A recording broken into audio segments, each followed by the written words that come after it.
So this episode, got a lot to do. Got some mowing, and should be by the end of it hauling some beans. So I'll get into it. Gonna start with crawling in here, popping the hood open, checking the oil. Gonna open the hood up. Come right through here. Pop the dipstick.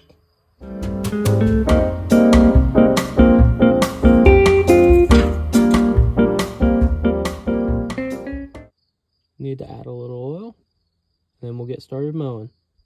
So right now we're pulling the tractor up to the shop door, put some oil in it, and while I'm up there I'm gonna blow the radiator out because it's kind of dirty. So we'll get that done and we will be on the road.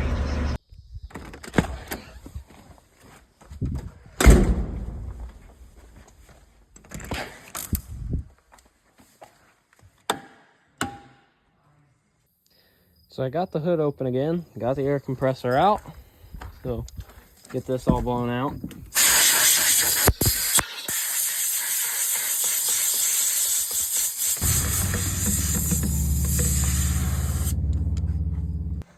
Got the tractor all blown out, so I will hit the road here with the tractor and mower and just reeling in the air hose.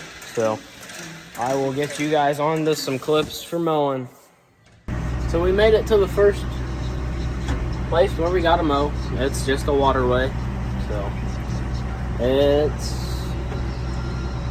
pretty tall and already getting into the beans on the edges. So we're gonna see if we can't get this taken care of and ready for fall.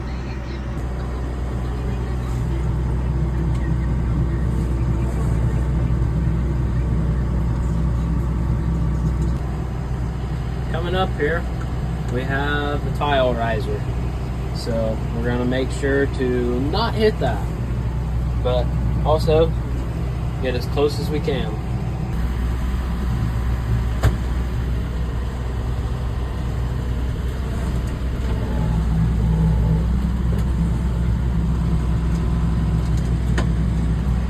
And we're gonna butt up here enough to turn around and back in here. So you just want to make sure not to hit those.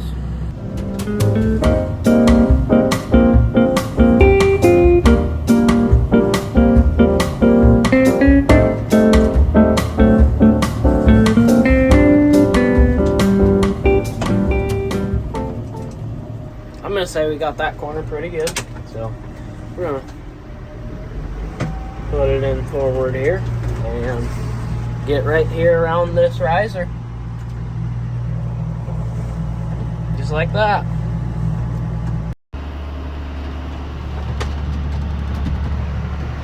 Well, that's one done.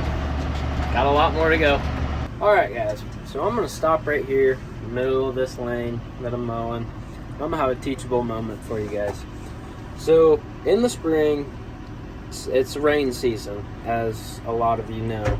And the rain can be good at times, but it can also be really bad at times. I'll give you an example. Like right when you get crops in the field, it can be good for it to rain, really good for it to rain. Depends on how much you get. So if you get too much rain, then it's not good. And I'll show you guys a result of that, which, let me turn the camera around. That there is a sign of flooding, and that means that water has flooded that through there, and all of that right through there, and a bunch right in there. So the only way to fix that is a tile, and a tile, they're expensive, or a pump, they're also expensive, but they pay themselves off with crop that you lose in that case by getting rid of the water and saving the crop that you have just planted. So this right here, it has a water pump actually already there, but it is in such a bad spot. It's in pretty much a bowl. so to speak. So there really isn't much helping that. That's why there's a pump there that it turns on once there's like little triggers in it, and it'll turn on. So they'll pump water out once it gets above a level, and then but at that level there's probably been water there already for a good amount of time, so there's not much saving it.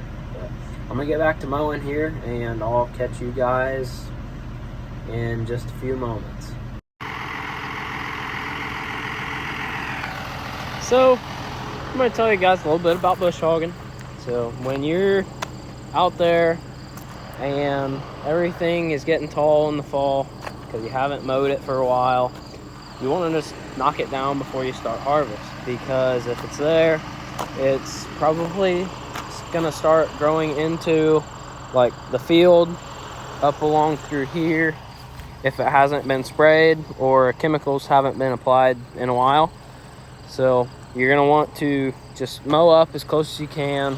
Saves a lot of hassle, especially when you're cutting beans, because it's cutting low to the ground, and you don't just want to get all the grass in there, because that'll bring yields down. You'll be docked at elevators, and you don't want to store it in a bin, most importantly. So you do that, and here is a bush hog. It's pretty much like a lawn mower. It just has 3 blades for the specific one I'm using. There's a PTO that runs to every single one from the back of the tractor, and then goes into a gearbox, 3 gearboxes. So there's a blade under all of these here, and it's 15 feet wide. So a lot of the time there is a lot of the mower sticking out in the road, so especially just as a driver, you want to be cautious with that. But that's about it. So I'm gonna finish up here for the night. Got quite a bit more to get done, so I'm gonna go ahead and focus on doing that. I'll get back with you when I am finished. Well, it's a couple hours later. I'm still mowing, of course, but look at this beautiful sunset.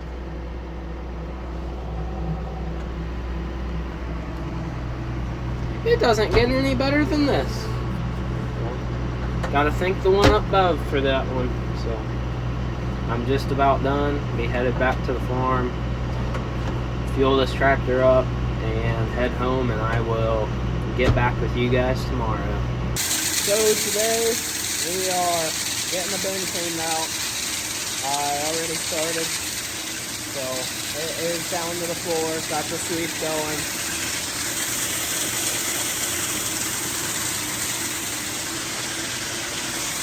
It's one of those things where you gotta have a lot of safety precautions, because grain bins can be very dangerous at times.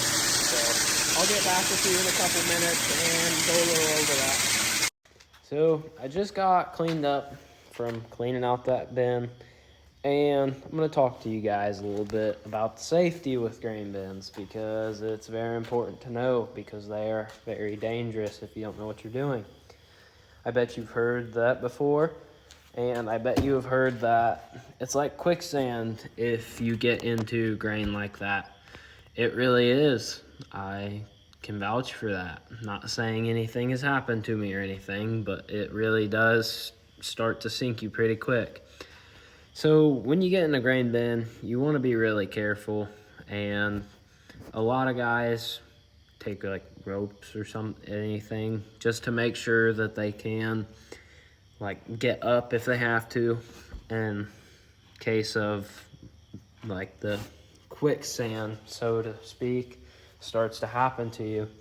And they have an auger that run through them, like when I was unloading, and you want to be able to watch out for that. So you want to know where you're at in the bin and where the auger is at. So like as you saw, the auger was spinning toward the middle of the bin, but it's actually also spinning around the edge of the bin.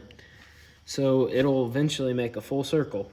So that is just taking all the grain that's on the edge and putting it into the pit in the middle to get into the auger to go then. It's going, in my occasion, it's going to a pit and then up a leg and over into an overhead bin to fill a truck with. So there's a lot to grain bins, and I'll explain a lot more about like grain bins themselves in probably a couple later videos. But anyway, that is today's episode, and hope to see you guys next time. And we should be maybe cutting beans, so fall is getting pretty close, but I'll get back to you. Thanks for watching.